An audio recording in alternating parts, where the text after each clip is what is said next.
Hi everyone, welcome to Shailu wall. ఇది ఏంటో తెలుసా అండి? వేడి వేడి అన్నంలో పెట్టుకొని తింటే సూపర్గా ఉంటుందండి. నెయ్యి ఇష్టపడే వాళ్ళు నెయ్యి కూడా వేసుకొని తింటే అద్దిరిపోతుందండి టేస్ట్. నాకు వాయిస్ ఓవర్ ఇస్తుంటే నోట్లో నీళ్ళైతే ఊరిపోతున్నాయండి, అంత బాగుంటుంది టేస్ట్ మాత్రం.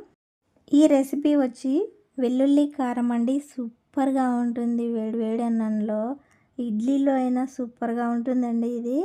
దోశ చేసేటప్పుడు దోశ పైన చల్లితే కూడా సూపర్గా ఉంటుంది. ఎంత బాగుంటుందంటే మాటల్లో చెప్పలేము, తింటేనే తెలుస్తుందండి. మీరు కూడా ఇలా ప్రిపేర్ చేసుకొని వేడి వేడి అన్నంలో, లేదంటే ఇడ్లీలో, లేదంటే దోశ చేసేటప్పుడు దోశ పైన చల్లుకొని తింటే టేస్ట్ అనేది నెక్స్ట్ లెవెల్లో ఉంటుందండి. ట్రై చేయండి. అదేవిధంగా నా వీడియో నచ్చితే ఒక లైక్ కొట్టి షేర్ చేసి సబ్స్క్రైబ్ చేసుకోండి. ఇక లేట్ చేయకుండా ప్రాసెస్లోకి అయితే వెళ్ళిపోదాం, వచ్చేసేయండి. దీనికోసము ఒక మిక్సీ బౌల్ తీసుకొని ఇందులో రెడ్ చిల్లీ పౌడర్ తీసుకోవాలి. అంటే మీకు ఎంత కారం కావాలనుకుంటే అంత రెడ్ చిల్లీ పౌడర్ అయితే తీసుకోవాలండి. నేనైతే ఒక 5 స్పూన్లు అయితే తీసుకున్నానండి రెడ్ చిల్లీ పౌడర్. ఇలా తీసుకొని ఇందులో సాల్ట్ వేసుకోవాలి. ఒక స్పూన్ వేసుకున్నాను. అదేవిధంగా వెల్లుల్లి రెబ్బలండి ఒక 8 దాకా తీసుకున్నాను. ఇప్పుడు వీటిని మిక్సీ పట్టుకోవాలి. చూసారు కదా, ఈ విధంగా అయితే మిక్సీ పట్టుకోవాలి.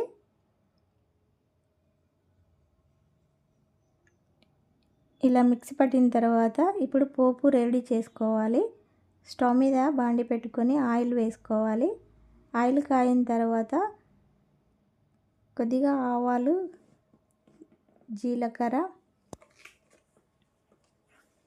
మినపప్పు అయితే వేసుకోవాలి. ఇవి ఫ్రై చేసుకోవాలి.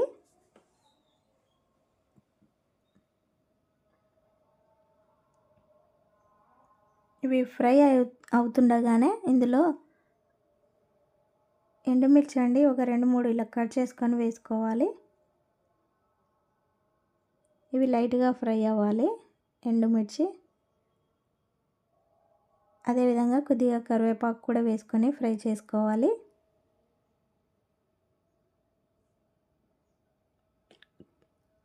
హాఫ్ టేబుల్ స్పూన్ పసుపు వేసుకొని కలుపుకోవాలి ఒకసారి. పోపు అయితే రెడీ అయిపోయింది. ఇలా రెడీ అయిపోయిన పోపుని ఇందులో యాడ్ చేసుకోవాలి. రెడ్ చిల్లీ పౌడర్ వేసుకోవాలి పోపులో. ముందుగానే మిక్సీ పట్టుకున్నాం కదా, అది ఇందులో యాడ్ చేసుకోవాలి. ఇలా వేసుకున్న తర్వాత ఒకసారి ఇలా కలపాలి, మొత్తము పోపు మొత్తం పట్టే విధంగా.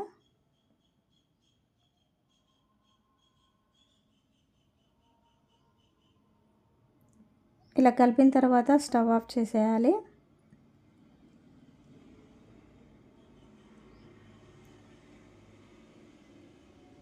రెడీ అయిపోయింది. ఇలా రెడీ అయిపోయిన కారాన్ని ఒక ప్లేట్లోకి తీసుకోవాలి. ప్లేట్లోకి తీసుకుంటే వెల్లుల్లి కారం రెడీ అయిపోయిందండి. టేస్ట్ మాత్రము అద్దిరిపోతుంది. చాలా అంటే చాలా బాగుంటుంది. మీరు కూడా ఒకసారి ఇలా చేసుకోండి. ఎలా వచ్చిందో కామెంట్ చేయండి. వీడియో నచ్చితే like, share, subscribe. Thank you for watching.